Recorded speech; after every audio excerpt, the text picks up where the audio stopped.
Welcome back once again, all of my low carb friends, and for those of you who are here for the first time, welcome. Today I have another very easy egg-free recipe for you to add with all of our other egg-free recipes that we've been doing.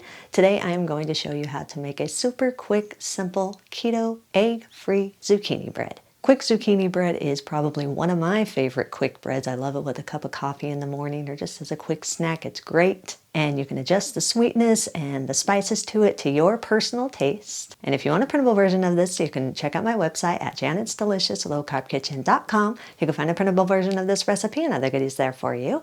And if you're new to the channel and you want to see lots of easy, delicious, low-carb keto recipes, make sure you click that subscribe button and click the notification bell that's right next to the subscribe button. That way you can be notified every time I put out videos at least every Wednesday and Saturday. And if you'd like to help support the channel, make sure you scroll down in the description of the video. You'll see some affiliate links. Anytime you purchase anything using those affiliate links, a small portion of your purchase will go to me and help support the channel.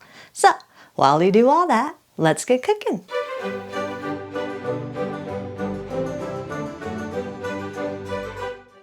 Preheat your oven to 350 degrees. Line an 8x4-inch loaf pan with parchment paper and allow the paper to hang over the sides just a little bit so that you can easily remove the bread once it's done baking. In a small bowl, combine 26 grams or around a 1/4 cup of golden flaxseed meal or chia seed meal. If you're using whole seeds, make sure you grind them up first and then measure out your 26 grams or 1/4 cup. Add 177 milliliters or around 3/4 cup of room temperature water. Use a fork and stir the water and the flaxseed meal together until everything is fully combined. Then set the mixture aside and allow it to sit for at least 10 minutes or until it becomes gummy in texture. In a large mixing bowl, combine 140 grams or around 1 1/4 cup of coconut flour, another 26 grams or around 1/4 cup of very finely ground flaxseed meal or chia seed meal. Again, if you're using the whole seeds, make sure you grind them first and then measure out your 26 grams or 1/4 cup. Also make sure that your flaxseed meal or chia seed meal is very finely ground. I usually buy the bags of pre-ground flaxseed meal, but then I put them in my coffee grinder and regrind them again until they're very fine in texture. That way you can have a nice smooth dough, which creates a nice smooth fluffy texture in your bread.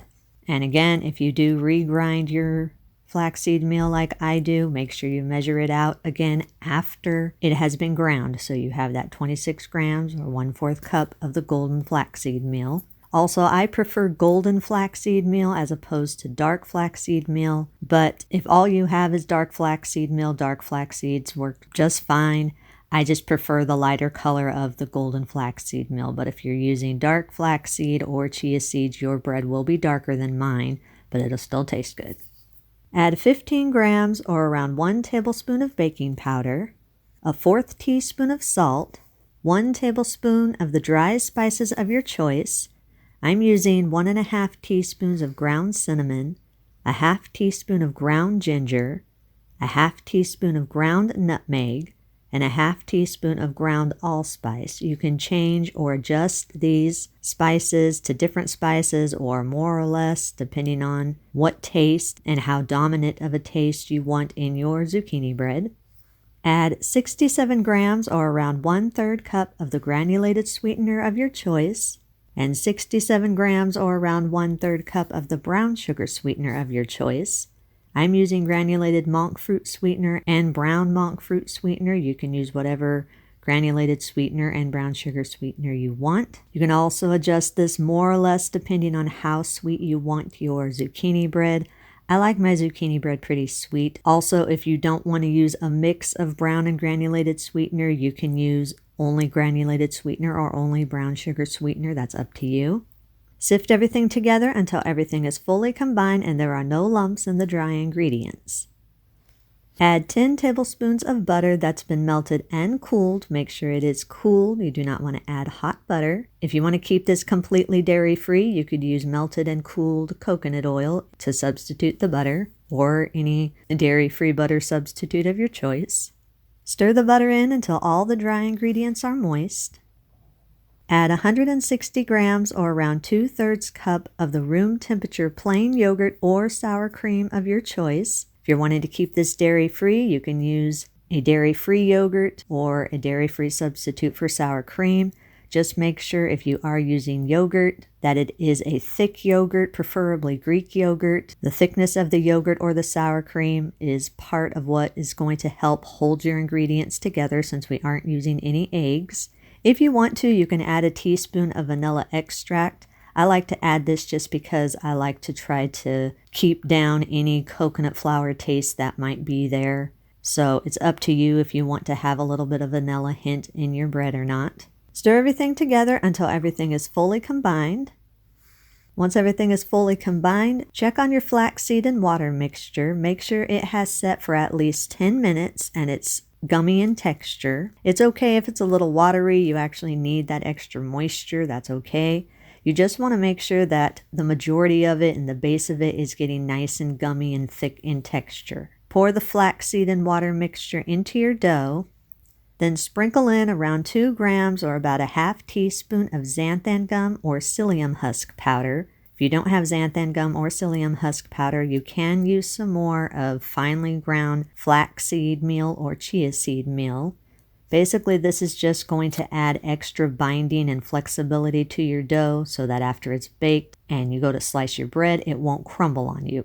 Stir the xanthan gum and the flaxseed and water mixture in until everything is fully combined and you have a smooth dough that's forming. Once it is fully combined, make sure you stir the dough together for a good extra 30 seconds or so. You just want to make sure that your dough is smooth and moist and that all the binders are starting to blend and hold your dough together really well. So you do want to do that extra stirring. Gradually fold in 128 grams or around 1 cup of shredded zucchini. Before you add the zucchini, make sure you press out as much water as you can. You do want it to have some moisture in it because that will help keep moisture in your bread. You just don't want it completely drenched in water. Also, when you're adding the zucchini, make sure you're gradually doing it in small amounts and stirring it in. That way it won't clump up on you and it'll spread evenly throughout your dough. Scrape down the sides of your bowl and push the dough to the center of your bowl. Then allow the dough to sit uncovered at room temperature for about 5 to 7 minutes. This is so the dough can absorb any extra moisture and all of your binders can really set in together and keep that dough nice and sturdy. After 5 minutes, check the texture of your dough. It's always important to check your texture before you start shaping it. You can check your dough by taking a portion of the dough and rolling it around in your hands until it comes together and forms a smooth ball. The dough should be moist and very lightly sticky. It should not be sticking to your fingers at all. If it is sticking to your fingers, then you just need to add a tiny bit more coconut flour or flaxseed meal until it doesn't stick to your fingers. It should be coming together very easily and holding its shape in a nice smooth ball very easily. If it seems like it's too wet and it's not holding its shape well, then just add a little bit more of the flaxseed meal or a tiny bit more coconut flour until it comes together smoothly and holds its shape well. Once you're sure of the texture, form your dough into an oval shape and place it into your prepared loaf pan. Then use your fingers or the back of a measuring cup and press the dough evenly throughout the loaf pan. Make sure you keep it as even as possible and keep the top and the sides as smooth as you can. If you start seeing any cracks or anything, make sure you just use your fingers, kind of rub out the cracks a little bit. You don't want a lot of cracks. If there's cracks in your dough after it bakes, it's going to be crumbly. Once the dough is all pressed out, place the dough in your preheated oven and bake at 350 degrees for 45 to 55 minutes or until the bread is golden and a tester comes out clean. Once the bread is all baked, remove it from the oven. It's going to be very soft, but it will firm up as it cools. So allow it to cool in the pan for at least 1 hour so it can firm up. After at least 1 hour and your bread is nice and firm, grasp the overhanging parchment paper and carefully transfer the bread to a wire rack. Then allow it to cool completely before slicing it. Make sure it is cooled completely before you slice this. Once the bread is completely cooled, Slice it into your desired size pieces.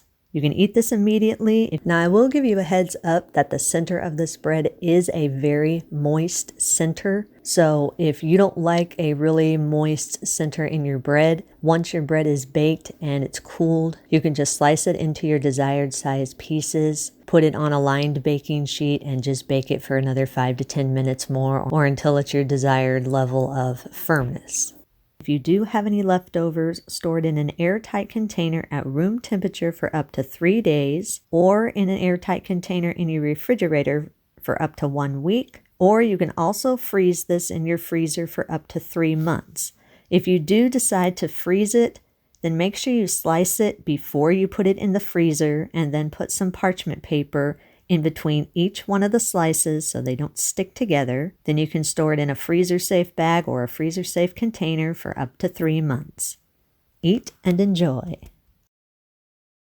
And that's a recipe of the day. I hope you enjoyed it. If you did and you want to see more videos like this, make sure you click that thumbs up like button, click that subscribe button, leave me a comment if you want to. Let me know if there's any recipes that you'd like to learn how to make, and I'll do what I can to get those out there for you. And as always, keep cooking.